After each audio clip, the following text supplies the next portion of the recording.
Cheap Miami Airport Hotel. It's, doing what we do. Sorry, Marlon.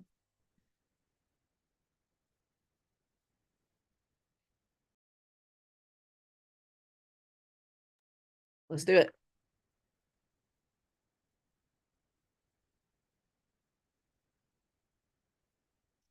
Good evening, good people. Y'all already doing what to do in the chat.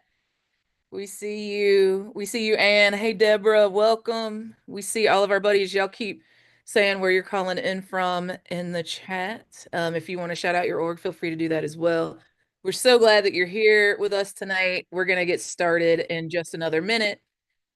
While folks are getting in here and getting comfortable, we're going to take a moment to give some love to the team that makes the mass calls possible. This is so much more than just checking a demographic box for us. This is about making sure that every single one of us has access to learn from and with one another. And frankly, the spaciousness to build the power of the people together. Thank you for making this more possible, interpretation team. Can y'all show some love to the baddest interpreters in the land? They've been consistent. They have been present. They have thrown down with us. We love y'all. And I want to shout out the On Point team, Geronimo in particular, all of the tech team, the comm staff, the design crew, every single organization that has partnered since April to make these calls possible. And I want to do a special shout of love to each of you for getting yourselves and for recruiting your friends to be on the call tonight. I think, and the tech team will correct me if I'm wrong, I think we've had close to 10,000 people register tonight. So thank you all for making these calls more possible, and not regarding it robbery to come and do this work of learning with one another, making meaning with one another, and doing these calls to actions together more possible. Good evening and welcome to this mass call to process politics and our feelings, to be reminded of our work in this time, and to learn together. As we've been doing for many, many months now, this mass call is our chance to take a step back as a movement and examine where we are. We want to look at the current events, but we also want to look past the punditry and put this election, political moment, and all of the those things that are spinning around us in the punditry in a bigger context. So thank you for prioritizing this call tonight. I want you to holler at your folks real quick. If you don't see them in the chat, if you haven't heard that they are on the call, if they haven't posted on Facebook or Instagram or whatever social media folks are using today, Blue Sky, all of the things. If you haven't seen them say that they're on the call tonight, I want you to give them their friendly neighborhood reminder that it is mass call time. Tell them to come on and join us.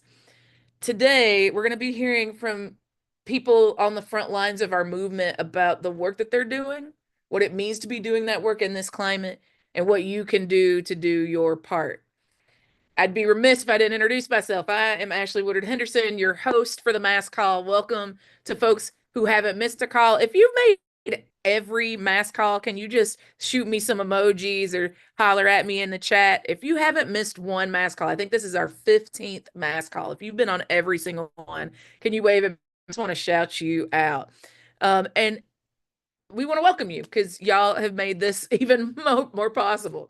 We're glad that you've joined us. If you are brand new, if this is your first mass call, can you say hi? This is my first mass call. Margaret, I see you. Thank you for being consistent. Let's see. Brianna, thank you for being at most of them. I see you. And we got a bunch of newbies. Y'all, welcome. Welcome, welcome, welcome. Thank you for being here. We're so glad that you've joined us. We know that some of you are watching on Zoom, and as you've seen, we have a practice of saying hello in the chat and saying where we're calling in from. If you want to shout out your organization, you can do that. Also, I want to shout out to our folks who are watching on YouTube and Instagram, y'all. Like, we've got folks that are streaming from other places. And in fact, tonight, because so many of you are coming, if the room gets full and your friends are asking how they can access the mass call, tell them to go over to Working Families Party's YouTube channel. It'll be streaming there if we max out the Zoom tonight. Feel free, if you are watching already on YouTube, to use the comments section to introduce yourself.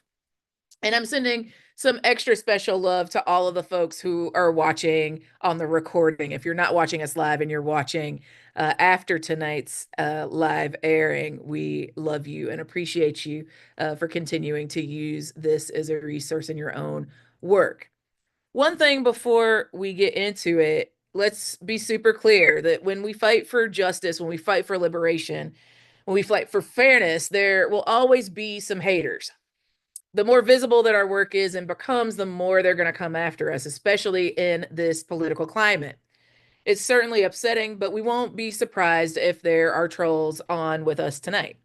If you see any hateful messages in the Zoom chat, I need you to flood the chat with messages of solidarity and other positive messages. We remember in this sacred space that we're building together that we can disagree, but we won't be disrespectful to each other, right? We love each other over here. We're trying to respect each other over here. Also, no, I want to set some container for this that we got a lot of people on tonight. So the chat is going to be moving really fast. We'll be dropping information like links in the chat, but I promise you, if you miss it, you don't have to stress. After this call is over, you're going to get text messages and emails from us with the recording and with the information for the calls to action tonight. So if you miss it in the speediness of the chat, do not stress it. This call is recorded. You're going to have access to both the video of that, and we're going to follow up to make sure that you've got all the links that you need to be able to actively participate in the calls to action. With that, let's get grounded. Friends, we knew, many of us even predicted that this moment was coming, and yet many of us find it to still be incredibly hard. We started doing these mass calls during the primaries. Some of y'all remember we started doing this back in April of last year, and then we kept doing them through the ups and downs of the general election. We had a huge call right after the election results were known on November 7th. How many of y'all were on the November 7th call? Y'all will remember it as the one where we almost broke the internet because there were so many of you on the call. We had over 100,000 people on the Zoom. And that's not even including the friends that watched on Free Speech TV. During that time, we realized that we were going to need to keep holding this space as we worked our way through the transition period to a new Trump presidency. So we planned 6 more calls. In the end, we've done almost as many calls after the election as we did before it.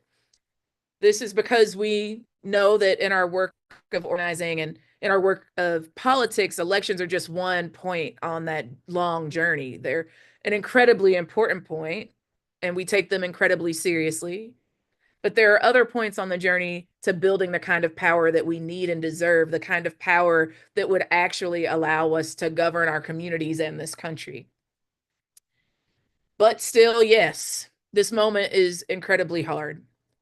Trump and his loyalists promised us that they would rain shock and awe down on us in the first days of his second presidency. They described us as if we were a sacrifice zone in some plan for domination and the taking. But here we are. The lights may flicker and the dust may fall from the cracks in the ceiling above us, but we're here. Here we are. I want you to take a moment to end the chat. Tell me how you're arriving. Take a moment to feel your body supported wherever you are, if you're sitting or standing.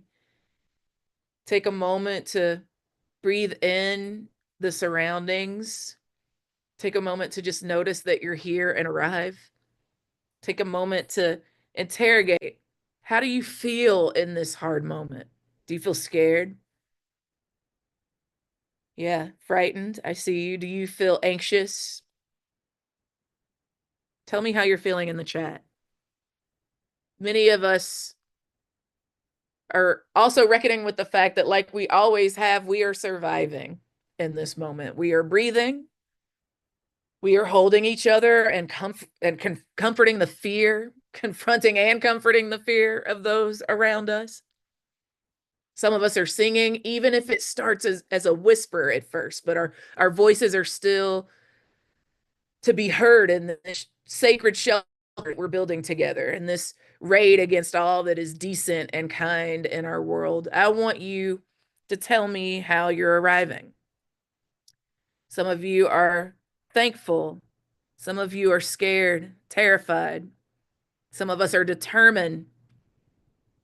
Some of us are worried. Some of us are tired, freaking exhausted, hopeless, sad, overwhelmed, angry. Keep it coming. I want you to take a moment right now to think about the people that you love most in this world, the things that people cannot put a price on. I want you to hold them tight with you in this sacred shelter that we're creating with one another virtually, this sanctuary. I want you to feel them. I want you to hear them, smell them, breathe in the feeling of those you love the most, the things most precious to you, sitting at your side in this space. Breathe that in. Breathe in the fact that there are hundreds, if not thousands, of people that are right here with you in this moment doing the same thing at the same time, sometimes feeling the same thing at the same time. Breathe out any individual, like any feeling of aloneness. Take a moment to feel the solidarity and practice that we are trying to create in this space. Take a deep breath in through your nose and out through your mouth. As we've said more times than I can count on these past calls, it's exactly right to feel all the feelings that you feel in this moment and that you felt since the last time we gathered. A lot has happened. If you're scared or angry, if you're pissed off or defiant, if you feel even a tiny bit of hopelessness, it's really okay to feel all that. It's okay. The only thing that we can absolutely not do, the thing that we must not feel, is numbness. We can't let them make us numb to one another and to the situation around us, nor can we allow them to normalize it. This is not how things should be, friends. If they can kill off our ability to feel and to hold our loved ones close, if they can deaden our ability to feel the same love and compassion, even for people that we do not know, if they get us more in the blame game than showing love and compassionate and care for each other, only if they do that will they have defeated us. Our ancestors and elders have had to hunker down in the past. This is not something new. And our ancestors and our elders, they still resisted. They still fought and they still won. The fact that our enemies talk like they want to force us into submission is because Donald Trump and his loyalists are trying to move fast and they're trying to intimidate us. They're trying to keep us scattered.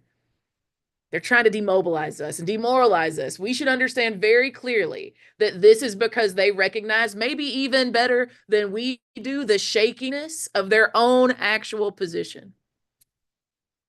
Trump has a very short, tiny window to make his moves, and the contradictions inside his own coalition, one that says it's for the working class, but wraps itself in billionaire tech bros and tax cuts, are brittle and could break very quickly if we play our cards right.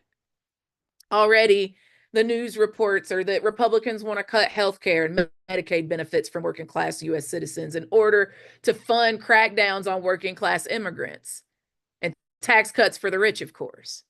So our job, our mission is to hold our ground, to push back and to force those contradictions to fracture. We need to keep our wits about us, friends, and bog them down in their own hubris. My friends, this is an incredibly hard moment. It's painful. It is scary.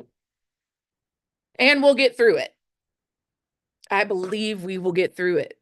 I want you to believe, have a little faith that we can get through this. We can do it even more successfully and more holistically together.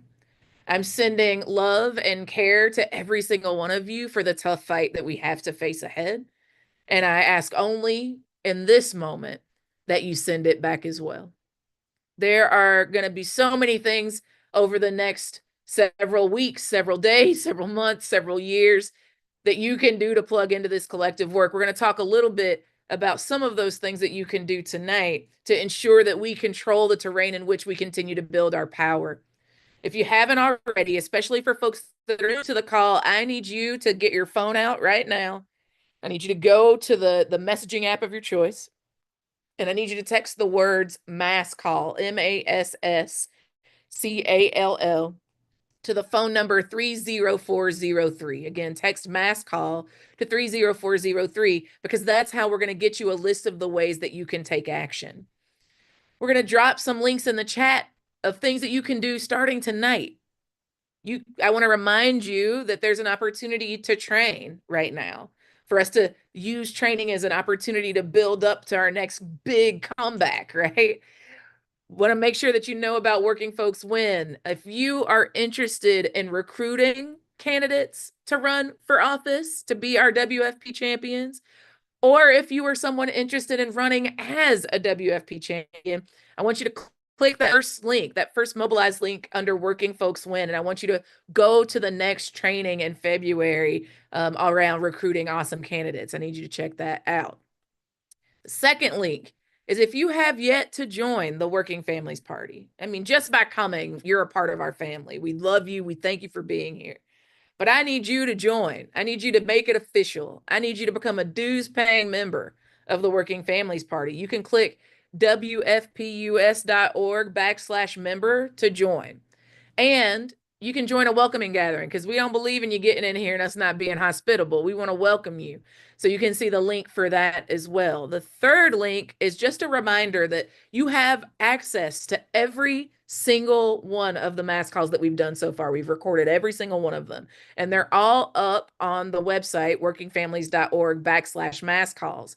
What's also there are materials from all of the political education session, all of my speakers' notes, all of that is, all the slideshows, all of that is also downloadable on that website. So the third link is your access point for that.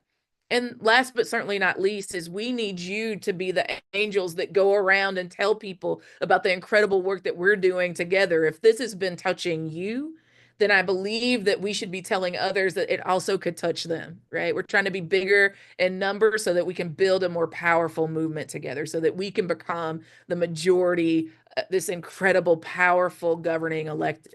So I need you to share this with your friends. Again, if you've already texted mass call to 30403, you can tell your friends, throw it in the group chat, post it on your socials that you want other folks to come and join us. And the way that they can do so is by texting mass call to 30403.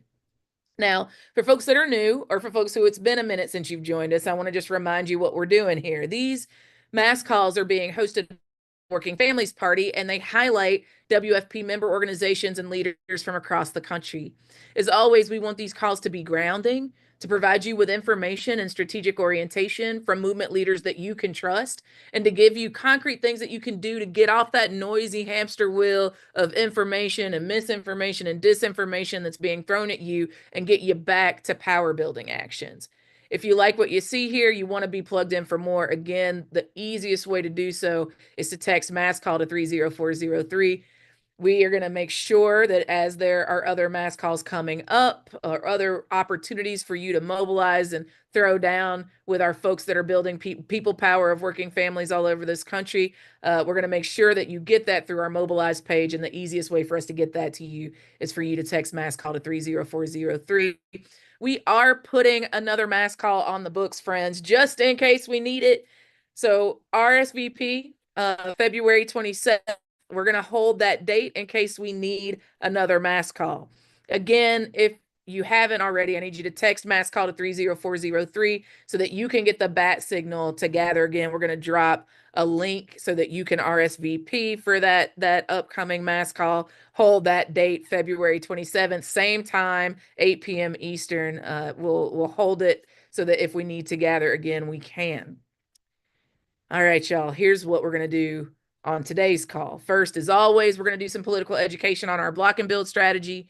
Then we're going to have a panel, a couple of my dearest friends and most brilliant movement leaders who are on the front lines of our work and who are thinking about what we do now and where we go from here. As always, we're going to give you concrete ways that you can plug into this work and take action, because we don't learn how to be strategic just so that we have a better analysis than other guys, right? We don't just do this to be smarter, because smarter people do not necessarily a world save. We learn strategic to put it into practice and build power. We're trying to be action power builders right now. So with that, that's what we're going to do tonight. Let's get into this good learning. For today's block and build political education session, we're going to talk about power again. We've been talking about power for the last few weeks. This is important this time because we're going to talk about the power of narratives and the ability of narratives to shape people's worldview. It's a form of power that can be wielded over us, but it's also a form of power that we can wield ourselves. Before we get into that, though, let's review some of the ground that we've covered in past political education sessions so everyone has a foundation for the conversation that we want to have today. Once again, we're going to start with this slide because it's so fundamental to our shared understanding about why we need to build power on all levels. Y'all, as you know, we're in a political crisis. The two major parties aren't serving us. The Republicans have been taken over by an authoritarian faction, and both major parties are heavily controlled by corporate and ultra wealthy forces. Working class people are stuck with a bad set of choices. When we all have a shared understanding of this, it makes it easier for us to coordinate and break down silos. Even if we have different tactics and we're doing the work with different groups of people, we're able to see how the pieces fit together. In a previous call, we talked about the fact that Donald Trump and his loyalists have been doing everything in their power to spin a tale of winning the election in a landslide. I want y'all to tell me in the chat, from the political education that we've done, did Donald Trump win by a landslide? No. Christine's right. There's a transparent reason that he's trying to do this. It relates to the discussion of power that we're going to have today. The more Trump can get people to believe something, even if it's not true, the more power it gives him. He's trying to create a mental picture of his power on the march. The flurry of executive orders and other actions that he's taken over the last couple of days are all mapped onto this imaginary mandate that he's trying to claim. It doesn't make any of his actions any less real or any less harmful. But we need to remember that these actions are built on a foundation of sand. Just how weak is Trump's so-called mandate? It's historically weak. Trump won with a historically low margin of victory in the popular vote, and in Congress, Republicans have a historically slim majority. In this context, we're already seeing fracture lines developing in Trump's coalition. And if he wants to talk about a landslide, let's remember what a real landslide looks like. These are the past 4 presidents that were elected with what could be considered a landslide. Trump is starting his second presidency in a weak position, and he will try to bully himself into a stronger one. And just because he fell far short of winning a landslide, the fact of the matter is he did succeed by winning over, at least temporarily, increasing numbers of working class voters across race and region. So we can't be complacent. We need a strategy to fight back. As we've talked about on past calls, the current political conditions mean that we're now playing a game of three-sided chess against both the Republican Party and the Democratic Party. On that three-sided chessboard, we need to make moves to wedge and break off support of working class voters from Trump's coalition. The Democrats will likely join us in that work. At the same time, we won't be shy about trying to wedge and isolate the corporate forces that reside inside the Democratic Party. And as we focus efforts to break, you need to build bridges to the working class people who are looking for a political home, y'all. Because there are many working class people of all races who are done with both of the major parties. And we need to do the work to organize them towards our political projects. How many of y'all are tired of both of the major political parties and are looking for another political project? I know I am. This is going to mean speaking to the issues that working class people care about, doing it in a way that speaks to their everyday lives and gives them concrete ways that we plan to change their material conditions for the better. In past calls, we've talked about an idea from our friends at Grassroots Power Project, shout out to GPP, that there are 3 faces of power.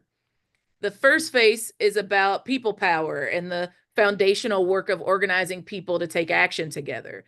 The second face is the power of shared political infrastructure or organizations with different tactics and constituencies working together, an integrated and coordinated division of labor around a shared vision. The way we speak to the working class voters out there has a lot to do with the third face of power. That's what we're going to talk about today. You can see on this slide that this form of power is about fighting the battle of big ideas. It's about ideology and narrative strategies. Let's dig into those ideas so that we're clear what they mean. We keep bringing this guy into our conversation. This is Stuart Hall. He was a Jamaican born political theorist who immigrated to the UK where he lived and worked. Over the course of his lifetime, he wrote a lot about how people form their political identities. He thought about the things that contribute to a working class person developing a sense of themselves and how that identity contributes to, among other things, the way they might vote. Stuart Hall talked about the role that politics plays in creating identities and, as he put it, constructing majorities. For Hall, the idea of politics is something bigger than elections. It's a bunch of things that happen before and after elections that contribute to people developing a sense of who they are and which political tribe they may belong to. We'll talk about that in a second. Stuart Hall thought a lot about the role that ideology plays in this process of people forming their identity. But let's not get it twisted. Ideology is not some stale thing that lives in a book.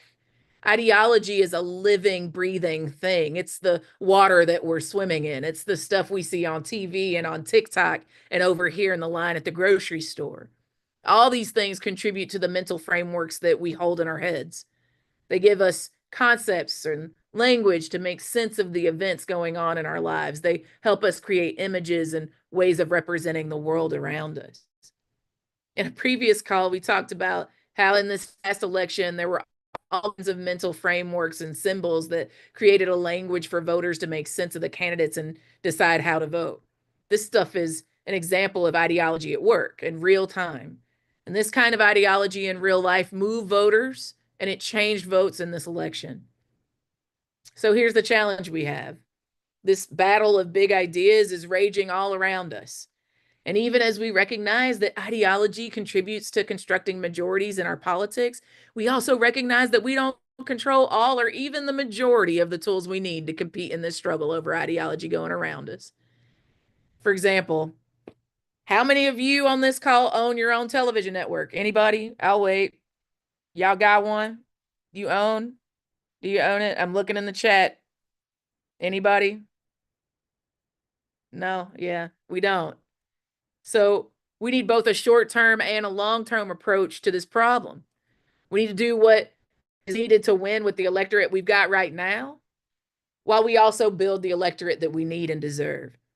And to do this, we need to understand how power is built through this battle of big ideas. So let's take a moment to look at that. The first thing we need to understand is that all of us occupy a place in the political economy, and we all make sense, some sense of that. Let's break down what I mean by that. Let's give some examples. Maybe you're someone who had the privilege to go to college. Maybe you even were the first person in your family to go to college. That's amazing. Congratulations. But in going to college, you might have accrued an incredible amount of debt. And because of the changing economy, the opportunity that you have to buy a house or get ahead in some economic way is actually less than your parents. What meaning do you make of that? Or maybe you're someone who grew up in the bad part of town, the wrong side of the railroad tracks, so to say. But the city that you lived in got together with a bunch of developers and they decided, maybe even without your community, that your part of town was going to be the next up and coming district of the city.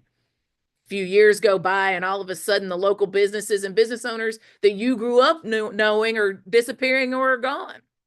The taxes on the house your grandma bought have gone way up and your neighbors are moving away and you may have to move as well. What meaning do you make of that?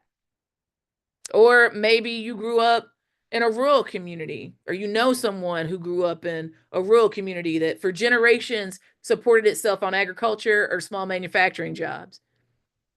Except thanks to some trade policy decided by some guys in Washington, D.C., crop prices have collapsed for the farmers and the factories are all closed and moved production to other countries. What meaning do you make of that?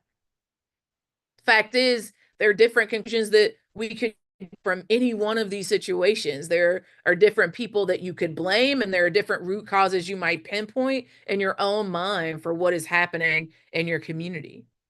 Often, what politicians are doing is telling a story to people about what happened and who is to blame. That's what Ronald Reagan did when he famously asked voters, "Are you better off than you were 4 years ago?" This line is now getting used by politicians all the time, left and right, including most recently by Donald Trump in this election. When Reagan said it in 1980, the answer that many voters gave was no, and therefore they voted for him. And from that starting point, a lot of people opened up to Reagan's sales pitch for a different kind of politics and trickle down economics. Which brings us to our next point. Politics isn't just about governing, it's also about how the work you do is perceived when you are running the government, right? It's not just about government, it's also about how the work you do is perceived when you are running the government. This guy, Lee Atwater, was a notorious Republican political strategist. He's widely associated with the Republican Party's Southern strategy, in which they mobilized racist dog whistles to win over white voters that had traditionally voted for Democrats. The whole idea of the Southern strategy was that you didn't actually have to do anything for working class white folks to make their lives better. You could just do things to make their lives worse if you could sell the perception that they were at least doing better than those others over there, right?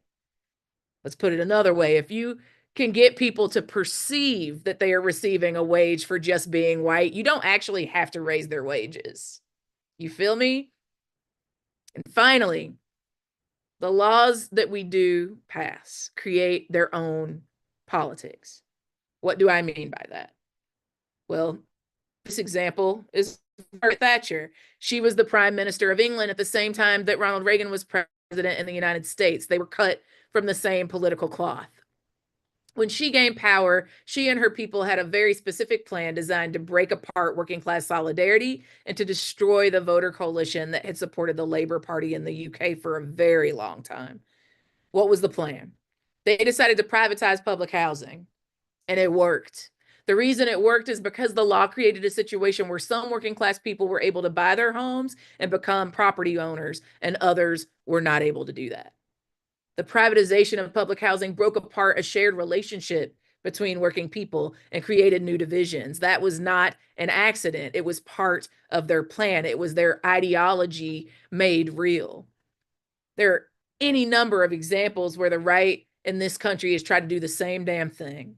And there are also examples where our side has succeeded in passing laws that increase solidarity between working class people across race and region.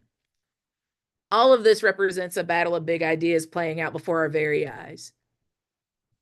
I know this is all a lot to take in, but I want to try to land this in a place that makes sense to our work in the here and now. Many of the people here on this call with us are involved in some way in helping build the Working Families Party. It might mean that you voted for a WFP endorsed candidate, or maybe you're helping build a local WFP chapter. If you're in a WFP chapter, shout them out in the chat. Or maybe you're planning to run for office as a WFP backed candidate. Shout out to y'all. However, you might be involved in this project of building the Working Families Party. You're helping to advance something we refer to as the party idea. You see, political parties are like bat signals that send up messages to voters. In the mind of the average voter, political parties have a special cultural meaning. Voters is standing for something, and they intuitively understand that they should look to parties for cues on how to vote. Put another way, parties represent ideology in real life. They're the organizations that help voters make sense of the battle of big ideas raging all around us. So when it comes to building power to compete for the hearts and minds of working class people, we may not have our own television network, but we do have the opportunity to build the WFP as a party that can signal directly to voters a political North Star that they can follow. Y'all, this is not quick work. This is long-term work. We don't achieve this in one election cycle. But in the Working Family Party's 26 years of existence, this North Star shines a bit brighter every single year, and more and more and more and more and more people start to see it. I want to be a part of that more. I hope you do too.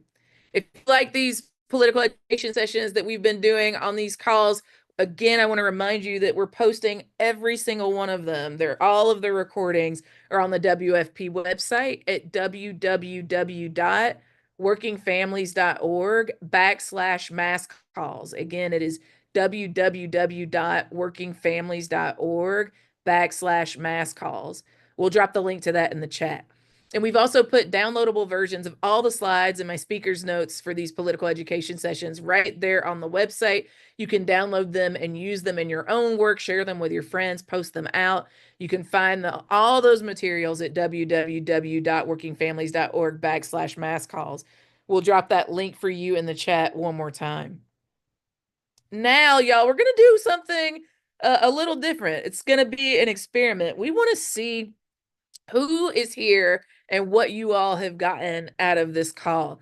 We're going to give you some poll questions to answer, and Hero is going to help me get through this. We're going to do it now, and if you have any sort of technical issues answering the questions, I want you not to stress out, because we're also going to send these questions to you in the follow-up after the call, so via text or email, hopefully both. But we want to make sure that we're able to articulate back to you all who all has been attending and making these calls possible. So we're going to start this poll. The first question in the poll is, again, like I said earlier, we've done 15 mass calls, y'all, starting in 2024. We've done 15 mass calls. How many would you estimate you attended? You can say, I never missed one. You can say, I missed maybe a few. You can say, I came to maybe half of them. You can say, this is my very, very, very first call. So in the 15 calls that we've done since April of 2024 until now, how many would you estimate that you attended? And you can either respond in the poll. We'd love for you to do that. Or you can drop it in the chat. Again, you can say, I never missed one. You can say, I missed maybe a few. I came to maybe half of them, or this is my first one. We got about 20% of y'all have responded. We're going to hold out for a little bit longer. Tell me if you have been here for every single one of the 15, if you never missed one, if you missed maybe a few, but you've come to most of them, if you think you maybe came to half, or if this is your first call. I see a bunch of first and second ones. Thank y'all for being here. We love you. And we see that there's some folks that are like calling in on their phone. If you're on mobile, you can hit the poll responses. Nikki gave you some instruction on how to do that. All right, y'all. We're at about 40%, 50%.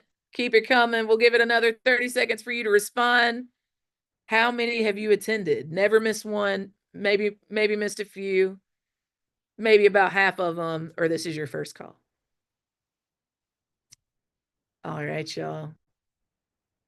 I'm going to give you about the time I got to sing the Jeopardy song in my head, and then we're going to move on to the next. How many mass calls have you attended? All right. The second question we're going to move to is, what's been the most useful thing about these calls?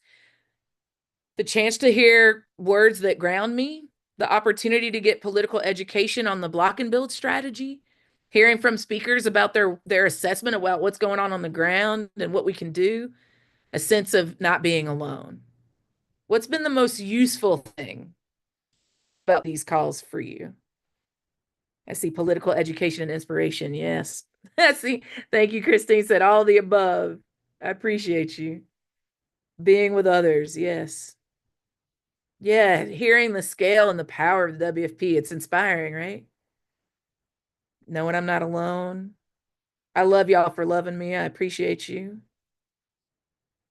Seeing an alternative to the status quo. Yes.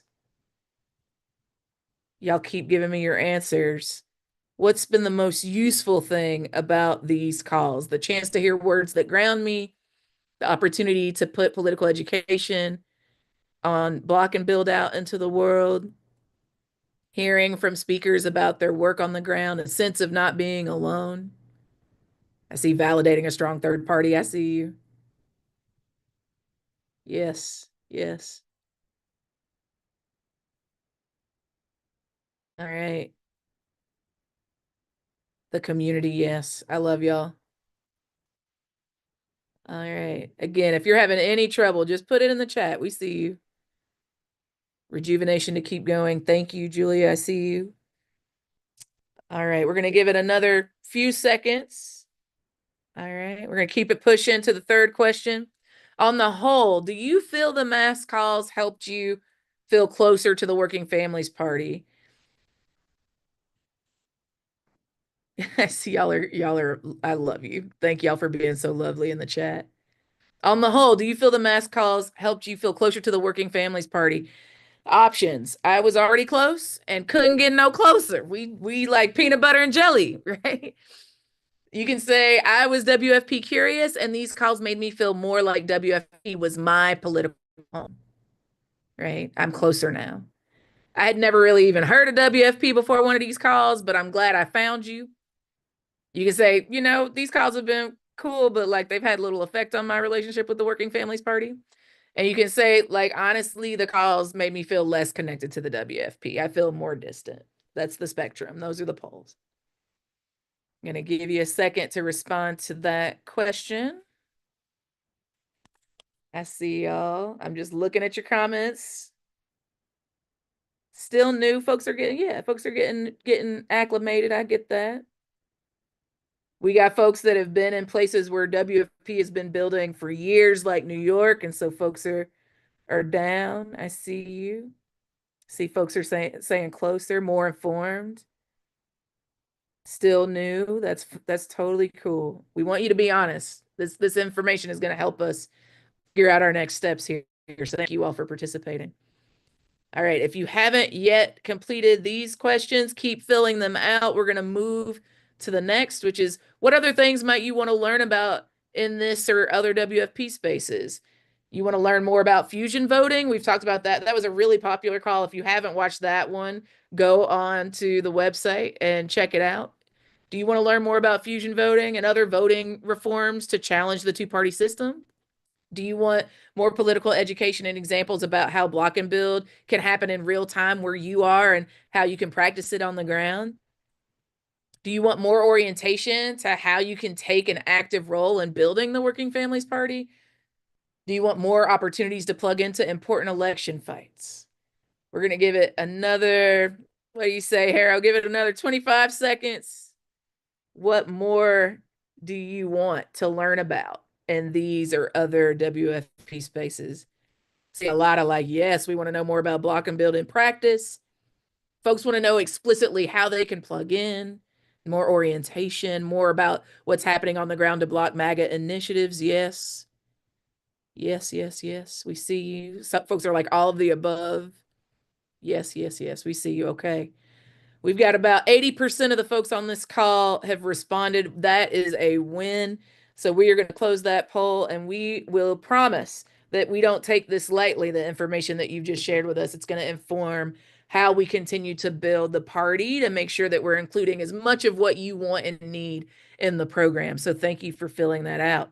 Again, I want to remind you that this is an opportunity for you to sign up to stay in touch with us by texting mass call to 30403. It's really, really important. It even reminds me when there are other opportunities for us to throw down together collectively. So if you haven't yet texted mass call to 30403, I want you to do it right now before we let move on to the next thing. I want you to do that. And if you've already done it, I want you to spend this time telling your friends that they can do so as well. I want you to think about like who are like a couple of people to 5 people that you could text right now and tell them, hey, yo, the mass call is happening. It's really dope. It's impacting me in these ways. I want you to text mass call to 30403 so you can sign up to be at the next one. I also want to make sure that you're remembering to save the date, February 27th, for a potential next mass call. And I want to remind you that there are actions you can take right now. You can come to the Working Folks Win Recruiting Awesome Candidates training. You can join WFP and come to a welcome gathering. You can get all the recordings of our mass calls and all the political education materials from the past mass calls. And you can share this with your friends. We're going to drop those calls to action in the chat with no more yapping from me. I have the blessed privilege of bringing up 2 humans who I regard as my leaders, 2 people who y'all have seen on the mass calls before. They're not people unfamiliar to you.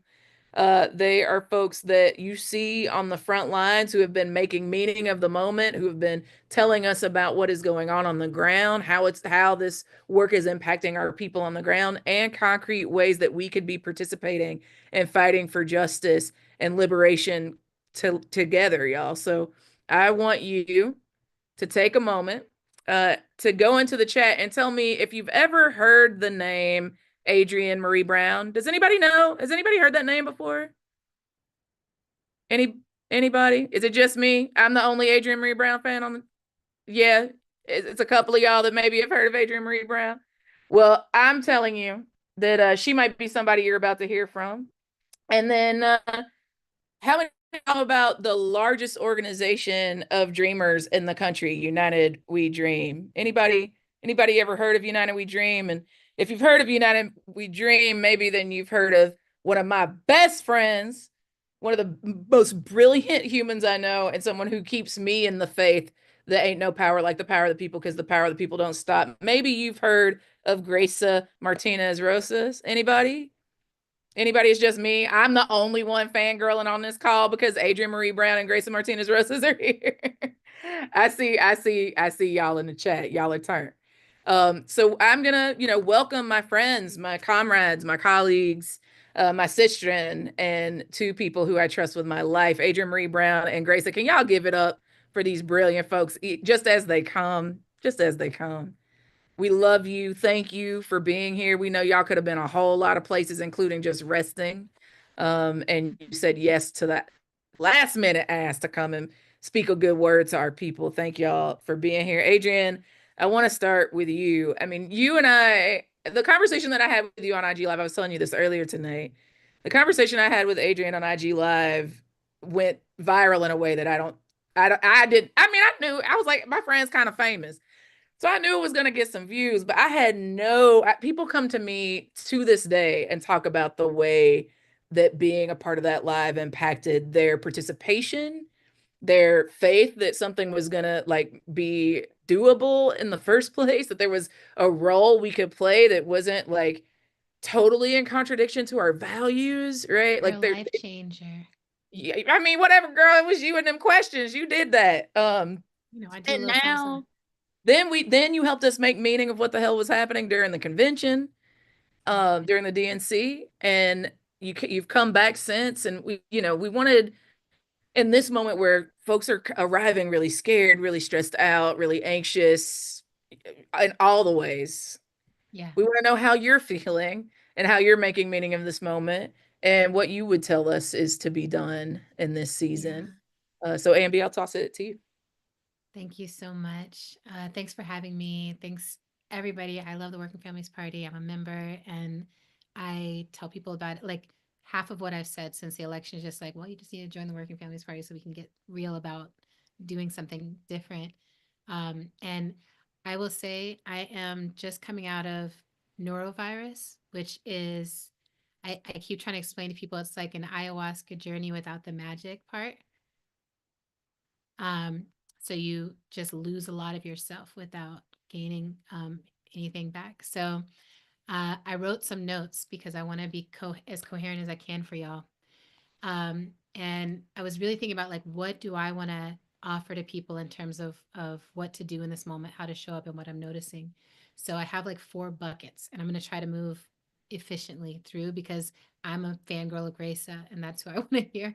So here's what I have to offer. The first is to accept reality and decide what you will do. So accepting reality, which is not the chaotic story that they're telling us. We definitely lost around here, and it's already costing so many of us and is going to cost us so much.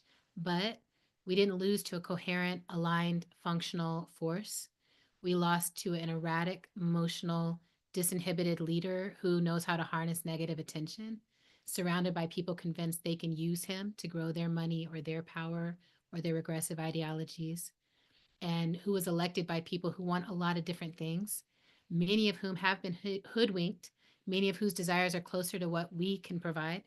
And they'll notice that more and more as each day goes by. People are already being like, "Oh," and we're like, "We tried to tell you, but anyway, no problems. Just come on in. It's all good." So the reality is bleak and it is chaotic right now, but it's not permanent. We have to remember that the future is unwritten. We are not in their story, even as we are impacted by it. We have to remember to keep writing and living into our stories, the ones where justice and love and equality and material well being and care and connection and belonging and freedom and safety and dignity and earth are at the center. In our stories, this moment is either a failure because we don't learn anything from it, but vengeance and smallness and violence, or this is just a tragic setback that we turn into a multitude of opportunities for liberation and moving towards a living economy. In the reality, the elite are wilding out, y'all. They are wilding all the way out, but they're also making themselves so visible and so plain. Like the truth of who they are and how they are and what they care about is so clear. So every day we want to push ourselves away from that. We want to move away from exceptionalism, American exceptionalism that makes us think we don't deserve anything for all the shit that we put out into the world. We have to set that aside. These are the equal and opposite reactions to what we've been putting into the world. We're feeling some of that, and that makes sense. We also have to resist elitism. I keep saying delete, right? I'm like, delete. We have to remove the elitism from movement, from community, from ourselves. What our nation has instigated in the world is coming to more of us here, but we want to be with each other in it. We're not above each other. And elitism doesn't have to have resources behind it. Elitism can come because you're like, well, I read more books than you. That's how I'm better. I did this. I have this clearer position. That's how I'm better. Let it go. Let go of better than, right? Let it go and focus on how do I connect to more people. The reality is scary. And I keep telling people really take your life seriously. Like even if you just think of it as a numbers game, like I don't want to cut the numbers down on our side. Take your life seriously. We need you. So stay as safe and healthy as you can. I keep pointing people. We did an episode of How to Survive the End of the World with this group called Queer Nature, and they presented this model called the OODA loop, which is observe, orient, decide, act. Repeat, observe, orient, decide, act. So if you are in those situations where it's like, this is heightened, this is terrifying, someone's really coming and grabbing my family member right now, this is how we move through those heightened actual emergencies. There's an actual fire, an actual hurricane, all these systems that are being defunded and pulled right now that protect us. We're going to have to protect each other. Observe, orient, decide, act. And you can listen to that podcast in depth. It's much more fleshed out. So that's the first bucket. Accept reality, decide what to do. Second bucket, find others to do it with and be really intentional about who you're building community with. I know that we're on a mass call and I'm with big visionary people who do everything big and large. And I still want to make a case for the small, steady, tangible, connected work, the relational work. When you feel overwhelmed by everything that's happening, get very specific about what you can actually do. Who can you actually show up for? Who can you ask for help and let's show up for you? Bring it back down. Each day, if you put one action behind the next, we will make it through this and we will make it through this in a way that has us more connected. I keep saying this: how intimately can you live, block, and build as a strategy in your daily life with your community? How are you divesting from MAGA in your town, MAGA businesses, MAGA institutions? How are you investing in community farms, community gardens, community structures, community infrastructures, community preschools? Like really block and build is in your body and in your life. Um, I was saying this to Ash earlier because I'm like, I know you're going through this right now. If you look at someone as a leader, or you look at someone as having some resource in this moment, be really careful not to pull them under, right? When people are drowning, Octavia says that drowning people sometimes fight their those who are coming to save them. And I think that can happen. We can like pull each other under. I just had norovirus, right? I know a lot of other people who just had it. I know a lot of people who just lost their homes in a fire. I know a lot of people who are going through grief and loss. This is not the only thing happening, right? And it's not happening just one person. Being in community allowed me to fall back and rest and be cared for and stagger and pace myself so that I can come back and be with you tonight. And I told Ashley, I can only be in this way, in my pajamas, in my house. Like this is what I can offer, but I'm in community and I'm with you, right? And then the last piece of this bucket is experiment together with others. Try things and assess if they work. Do they make your community tangibly better? Do they make your community tangibly safer? Don't stick with something just because someone taught it to you. Stick with it because you experimented with it and you tried it and it worked. That's the only thing we need to carry forward. Don't get attached to the experiment, get attached to the well being of the community. Third bucket, rearrange your boundaries. And the buckets you'll notice get smaller and smaller. I'm trying to do that on purpose too. Rearrange your boundaries when it comes to communications and information. This is like, oh, please, please. Your attention is gold. It's the most precious thing that we can offer to each other right now. So notice what overwhelms you and place boundaries. Notice who misinforms you and misleads you and place boundaries. Divest, unfollow, and correct. You don't have to sit there and be like, No, don't give them your attention. If they keep misleading you, don't give them your attention. Move that attention elsewhere.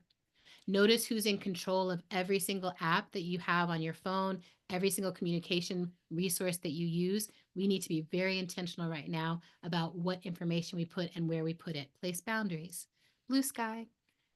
Become a source of information on things you care about. Don't just repost everything, but really tune into like, what are the things that I'm passionate about, and become someone that is trustworthy.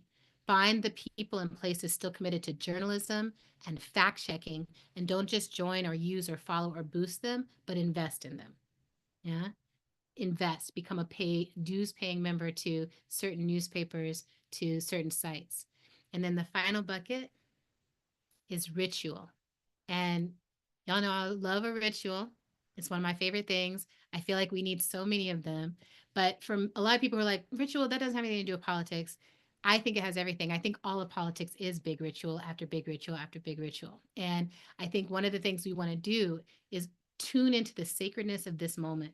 Even in this moment, life and death is on the line, and ones that we love are in danger, but ones we love are also advancing and making major moves. And the opportunities to be brave are multitudinous, right?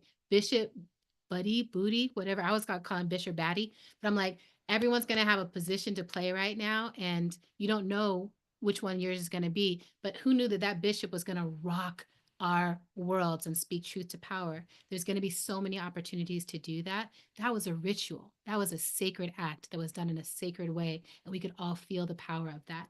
Yours might be a small sacred act. It could just be something you're doing in your home. Even acting like you are a precious being for some of us is the ritual we need to do every single day. And I pulled a tarot card for the collective today because that's one of the rituals I do. And the tarot card that I got was the raccoon. It's in this card called Medicine Cards. And the raccoon is the generous protector, the Robin Hood of the animal spirits that has the uncanny ability to assist others without allowing them to become victims or dependents. They tend to the needs of the tribe before taking any for themselves. There's an uncommon lack of greed. That is the energy that the collective needs to move with right now. So, what is your ritual for relinquishing greed and finding out who needs you? And now I get to fangirl. Raisa, I love you so much, and I'm so excited I get to listen to your wisdom now. Yeah, Thank y'all you for got having the me. people lit. So for folks that came in halfway, that Oh, was and I the wrote all this down, and I'm going to post it. yeah, I want you to people are asking where they can find you. Yeah. So you want to do that real quick? Yeah, so I'm brand new to Blue Sky, so I'm still learning how to use it, but Adrian Marie Brown at bsky.social.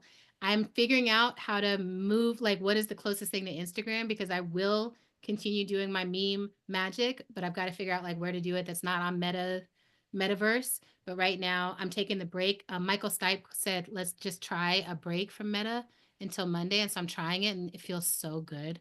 Mm, It feels mm. so good. Anyway, but that's where I am. And then I have a blog, a website, adrianmariebrown.net. So I will post the notes of what I just shared there as raw as they are. But if it's of use, let it be of use to you. All right. Subscribe. And you can also check her on the podcast, Oh, yeah. How to Survive the End of the How to World survive the end with of the world with people. my sister Autumn. Autumn is also the truth. And again, she's a published author. You can read She's Emergent Strategy. incredible. She's such an incredible, and she just signed a book deal for another book. Anyway, Come okay. on, I'm Autumn! like so geeked out. And also she's a rock star. She has 2 EPs out. So It's my sister. I'm Okay. telling you, like between the Brown family is ridiculous. So We're very productive. We're very productive. they do it the Lord's will. Okay. All Just right. a reminder of some of the things that people have said in the chat. They heard you sing and now they want a WFP musical. They want to Yay! remind us that the bishop's name is Buddy. Shout out to the progressive Episcopalians for Thanks, knowing that and buddy. putting it in the chat. But also Batty, right? We do Yeah, see that, right? definitely Batty. I think Batty. I That's think a Batty. very cute bishop. That's all I'm They were, saying. they were like, Buddy is our buddy. I'm like, yeah, but Batty is throwing down what she did. How often does a bishop get to be a baddie though? We need to do I that. We mean, need to do those. We need to make those things it's happen. This true. is the time. This is the This time. is the The time. time. This is the time. And you made all the anarchist hearts pitter patter when you said you pulled a raccoon card. So that's what we got. That's what we got from the chat. And again, her name is Adrienne Marie Brown. You can find her on all things socials, and you can check her out at adriennemarie.brown.net. Subscribe, subscribe, subscribe. Gee, what is good? What's good, Ash? And Give it up for the give it up for you. You've been holding us so beautifully through the election and in this moment. I love you so hard. And I'm grateful for your ministry, your light, your joy. And come on, A and B, the baddie, the moment. We're so grateful. I'm just like basking in this light. no, this is the medicine we need when the times feel impossible. That's So right. I just want to thank you both for your yes. And G, you know what time it is on the clock of this ridiculous place at the moment. And I think part of the reason that people are feeling really stressed out is because of the threat of mass deportation and feeling like we just don't do, like what are we supposed to do? Right. And it's just, I think part of the reason that we felt really strongly that you needed to be on this call is that even in the darkest assessments of what is happening in the conjuncture, I find that you are one of the central drum beats that reminds me that my faith has to be a practice, that hope actually has to be informed because I'm doing the good work. That's right. And we couldn't think of anybody better than you to talk about both the conditions that are happening on the ground for some of our people who are suffering the most from what this new administration is doing now. But also keep us grounded in the what could be. So I want to toss it to you next to give the people a good word. Well, thank you, Ash. And thank you, all of you who have joined this mass call and have stayed with us from the top. For those of you that don't know me, my name is Greisa Martinez Rosas. As Ash has taught me, my friends and homies call me G. I'm undocumented, unafraid, queer, and unashamed. And I serve as the executive director of United We Dream, the political home to the baddest, hottest, most brilliant young undocumented people and people with a recent migration history. Thank you for being here today. Thank you for all of your support and the commitment as we take on this fight together. I love you. I really do. And para mi gente latina, como dice Bad Bunny, gente, los quiero con cojones, los amo. Gracias por estar aquí, de verdad. Um, I think it's important to start with the beauty and the direction that our General Adrienne Marie Brown just laid out for us, because this is really a moment of pain and grief and resilience. I bring to you greetings from the documented community that I represent and that I'm a part of. And also some news of horror and terror that's sweeping in our communities. For months, immigrant young people, we've known what Trump has been planning. We heard about it in these mass calls. And that's why we are proud to be part of the Working Families Party, because we knew that we had to be ready for this moment. We want to be clear about something. Though we have seen and hosted countless of Know Your Rights trainings, thousands of people have been able to join us, and thousands of Know Your Rights Power have been conducted across the US. I want to be clear that the responsibility to keep our community safe does not only fall on immigrants alone, and that you all have demonstrated that, and we're asking you to continue to do that. Our allies have a role to play to meet this moment with the urgency that it demands to protect millions of families whose lives Trump is hell-bent on destroying. Because the truth is that the people who are running this country, Trump and the billionaires who sat behind him at his inauguration, Elon Musk, Jeff Bezos, Mark Zuckerberg, they do not care about everyday people like us. Whether they're immigrants or US citizens or undocumented, they do not care about us. And no matter what, the real talk of this moment is that the past few months have been hard. And honestly, if we're being real, the last 4 years have been difficult. Some days I know that these attacks on our communities, it feels like they won't ever stop. And yet through it all, we've shown up for each other. And I'm honored to be recommitted to our work together in the weeks and months and years and decades to come. I know that it's true that the Trump administration has been devastating for immigrants, for queer people, for our trans babies. We have seen it firsthand how Black women are being impacted and targeted in this moment. How he's enacted things like the Muslim ban, going after DACA protections for immigrant young people, attacking TPS and DED, separating children from their parents and caging children at the border. And while, yes, the Trump administration has definitely ramped up the attacks this time around, they are working within a system of immigration enforcement that has been built by Republicans and Democrats, that has been built on the backs of Black people, is built on a foundation of anti-Blackness, and is ripe with corruption and cruelty. But that has been true for the last 40 years. And have we let this stop us? No. We have organized, we have pushed, we have told our stories, we have come out of the closets, we've said that we are undocumented and unafraid. And we found our own way and won programs like DACA, and now politicians from both parties, they love to talk about protecting DACA recipients when they need the votes of Latino people. It's up to all of us right now to be loud and hold the line to make the deportations of all immigrants be a horror that all of us have to stand up against. You know, I want to say thank you for the kind words that I'm seeing on the chat, and I appreciate them and your commitments of those of you who have joined us today. And I invite you to support the leadership of undocumented young people of United We Dream, the leadership of Maurice Mitchell at the Working Families Party, of Ash Henderson, of Jennifer Knox, of Adrienne Marie Brown. That is how we're going to achieve true liberation. So I want to share with you today 3 things that I believe that are important for us to do as we face the horrors.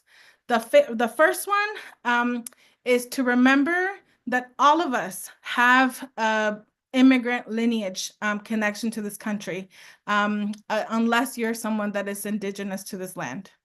All of us have been able to create the ability to connect to something, to lands beyond ourselves, and that migration is beautiful, that migration is a phenomenon, and that it's something that will continue to happen. So let us not forget that immigrants are the majority, the global majority of this land. The second thing that I want to remind you is that we're saying that this is not only immigration is not an issue, and is not just about immigrants or undocumented people or ICE raids. Immigration is a terrain of struggle in which Donald Trump has chosen to enact his mass agenda for mass control and power. That while he's distracting us and calling us criminals and doing these raids in Chicago and Dallas and Arizona and all of these places, there is a power grab by the billionaires that wants to move us into an autocracy, into a place that like we no longer have power in a democracy. And so it is incumbent upon us to ensure that we continue to center Black people, center immigrants, trans people in our fight to overall liberation. And the third thing that I'll say that is important is that we need you to sign up and join us in solidarity. I know that our liberations are connected to one another. Victory is not inevitable, and I know it in my bones. And if we join one another, if we stand side by side, that we're going to be able to withstand whatever winds comes our way. This moment, sisters, brothers, siblings, this moment is historic. And I've talked about this with you before, because this moment is not just about winners and losers or even politics. This moment is about a through line. And in that through line stands Carmelita Torres, a 17-year-old that lived in La Frontera in the border more than 100 years ago.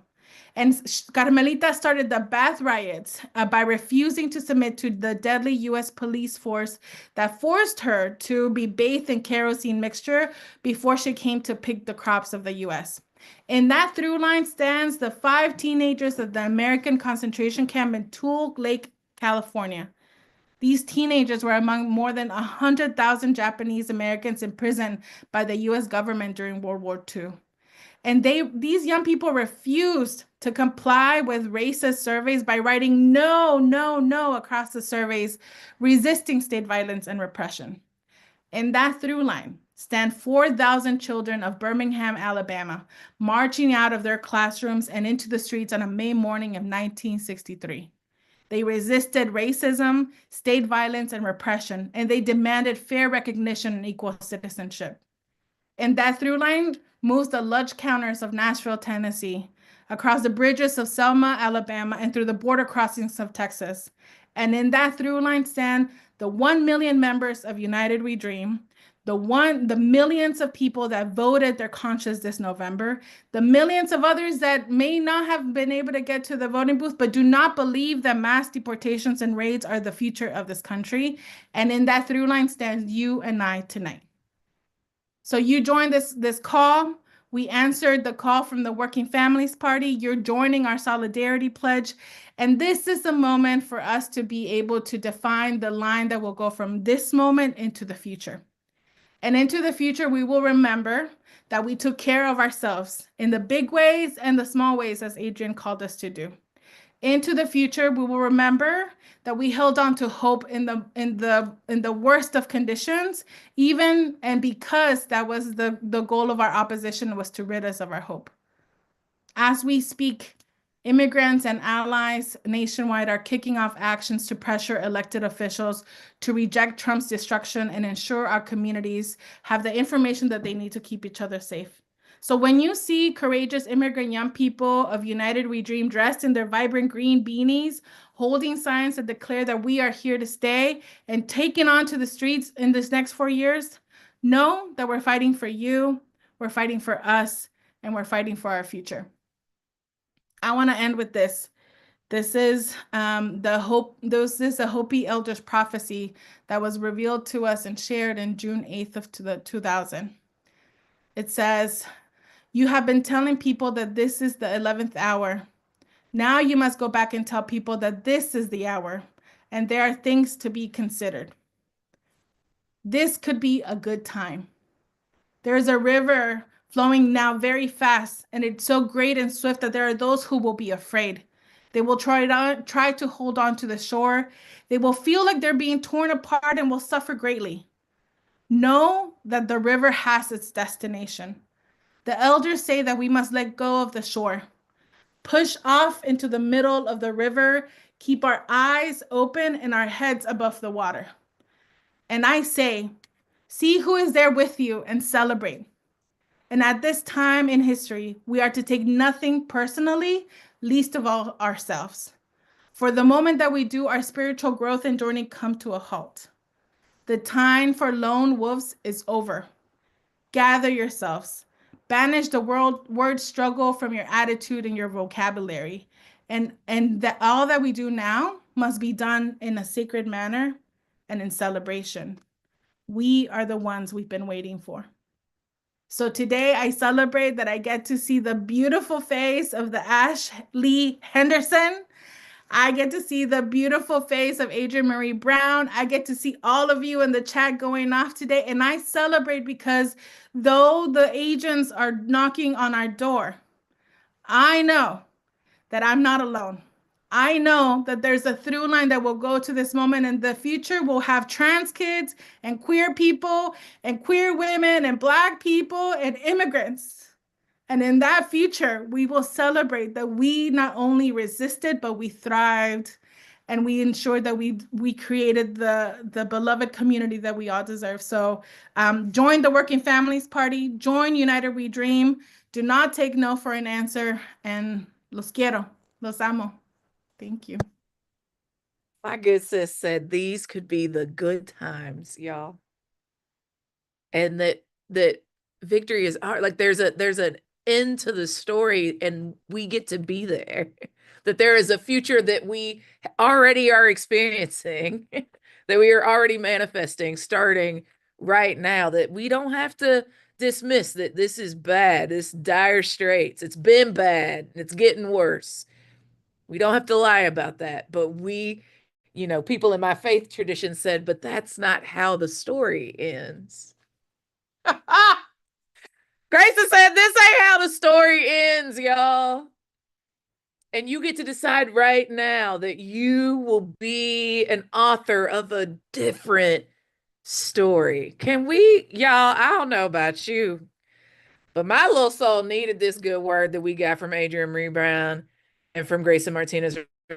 Grayson, I want you to tell us concretely how folks can follow you and get in touch with the solidarity efforts that UWD is making available to us. Well, follow us at United We Dream across all platforms except for Twitter. And there's a link, the Solidarity Pledge I put on the chat. I'll put it on before I hop off. And also join the Working Families Party. We have to build independent political power. This is the place to do it. Join me and Ash in the next calls, and we're going to get to it. Y'all show some love. I mean, listen, they come in when folks are still on the streets. They're coming from fighting neurovirus. A bunch of people sending you love, sis. So y'all show some love to these incredible humans who didn't regard robbery to come and give us some medicine for our soul night. You're getting all the love in the chat. We appreciate you. We thank you. And we can't wait to see you on the other side of the next mass calls. Thank you. Thank you. Thank you. More soon with both of you. And always, if there's something that the people need to know, let us know so we can get you back on the screen. All right. Y'all, I know it is now 18 after the hour, and yet there is still more to be done. It would not be a mass call if we didn't hear from my good brother, my friend, my comrade, and my party leader, the national director of the Working Families Party, Maurice Mitchell. Unfortunately, Mo had to be on an airplane, I believe, at the same time as this call. And so he recorded a message for us for this moment. So we're going to take a moment. Hero and the On Point team are going to do their tech magic, and they're going to bring the video of Mo's message to us in this time. So Hero, I will toss it to your very capable hands to bring Mo's video up on the screen for our folks.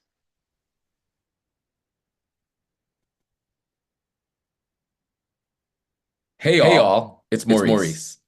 I'm sending you a lot of love and care as we transition into this period where so many of the people close to our hearts and the issues we care about are under attack. And I think the brilliant and talented friends of the Working Families Party who already spoke words of insight and resilience, and I hope to add to them. Now, there are a few things that are helping me move with resilience and purpose at this moment. And I want to share them with you in case they help anyone else on their journey. First, I'm keeping in mind that this is a marathon, not a sprint. Just like in training, when I need to run up a hill, I'm focusing on pacing myself, watching my form, and putting into practice what I know how to do. And it may still seem hard and long, but I know I'll prevail if I just keep at it. When I think about the form that we all need to be in, it is one where we maintain discipline, some message discipline that we are reading from the same hymnal, if you will.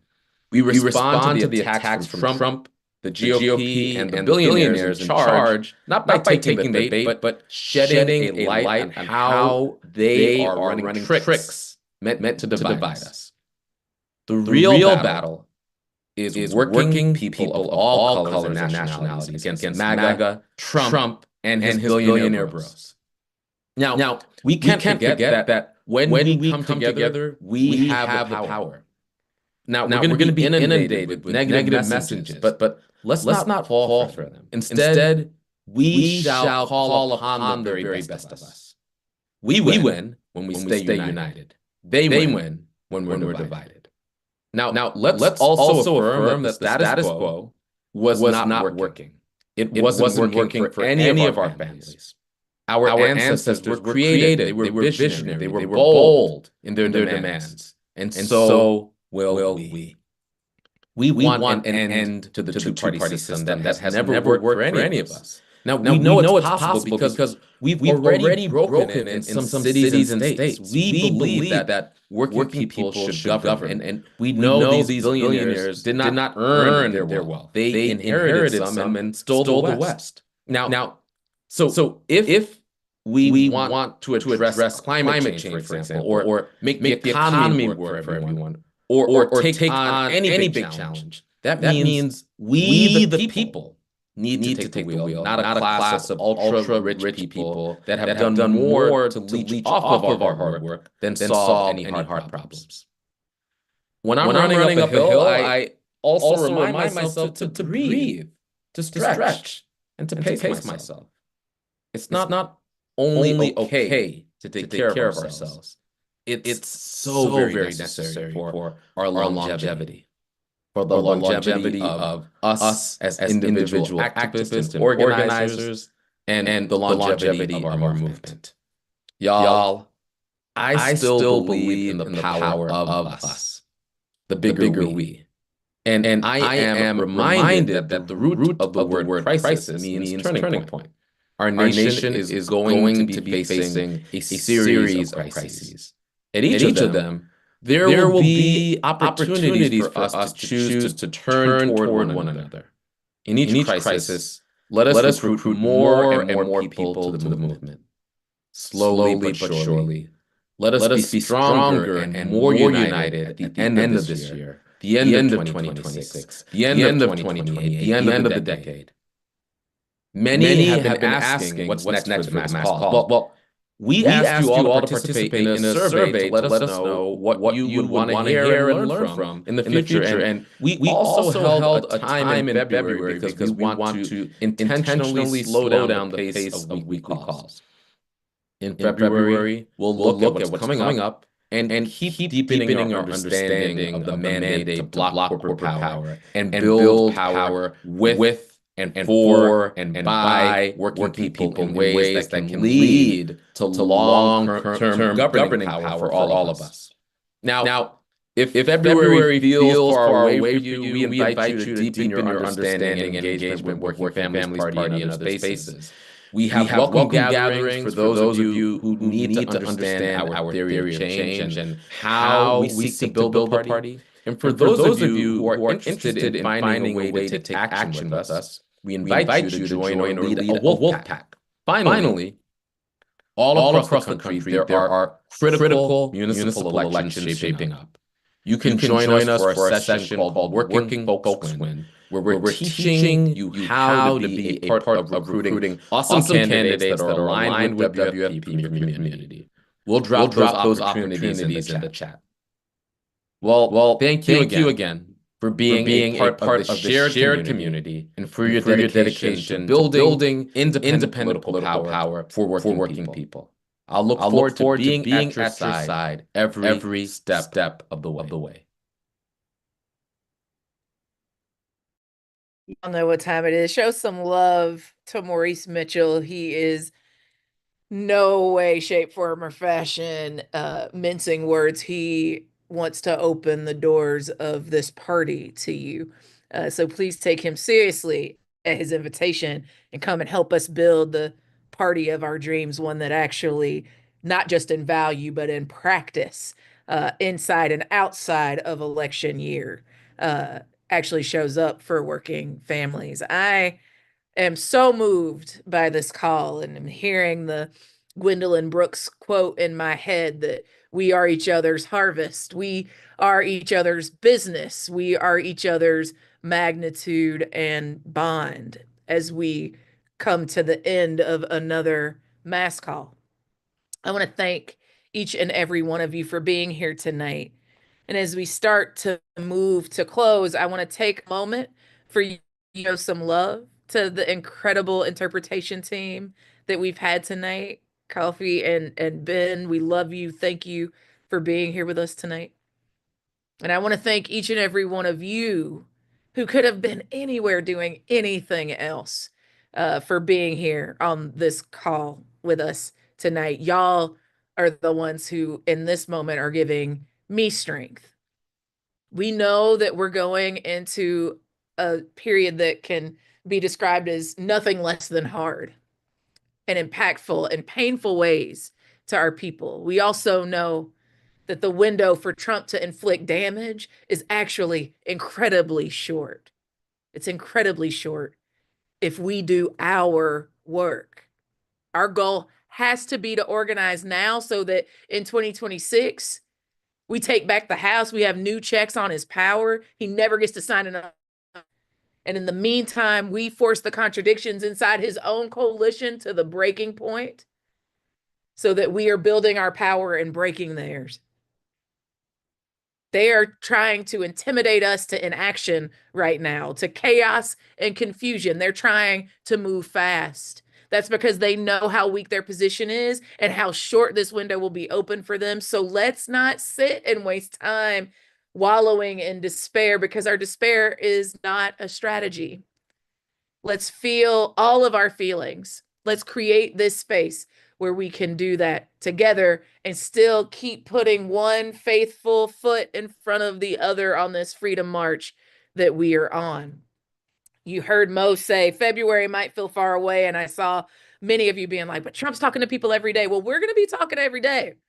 Wolf packs are doing their work. Welcome orientations are happening. The trainings, the opportunities that we're making for us to have virtual dialogue through the WFP social media accounts. But it also gives you almost 4 weeks to organize your folks to come get on this call.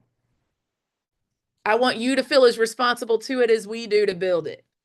That's partly why the poll, the survey is so important. So can you make a commitment to do multiple things at the same time, to feel all your feelings and to act? I already see Susan said, I can feel my despair and I can act at the same time. We need that right now.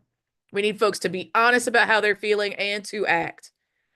And we need you to be just as committed to building the mass call as we are. So can you spend this time organizing your community of friends and family, of comrades and colleagues to come to the next mass call? Can you do that? If you can do that, tell me you're gonna bring some folks to the next mass call. Tell me in the chat. I see a commitment from Leah to get 10 people on the next mass call. Incredible. Incredible. I see y'all. I see y'all. All right. Then I think we're probably going to have a mass call in February, good people. Again, we are each other's business. We are each other's harvest. We are each other's magnitude and bond. This is our work to do. We've got it to do. And if the speakers you just heard are not giving up, then we sure as hell aren't going to give up either. I want to thank you all for the work that you're doing out there in the world, the life-saving work that you have made a lifelong commitment to doing. I want you to stay tuned for more from me and from WFP fam. We're going to make sure that y'all know how to follow us. You can find me at _Ash-Lee_ on all the socials, Ashley Woodard Henderson on all the socials. You can find Working Families Party at Working Families on all the socials. And until then, we wish you peace and safety and love and solidarity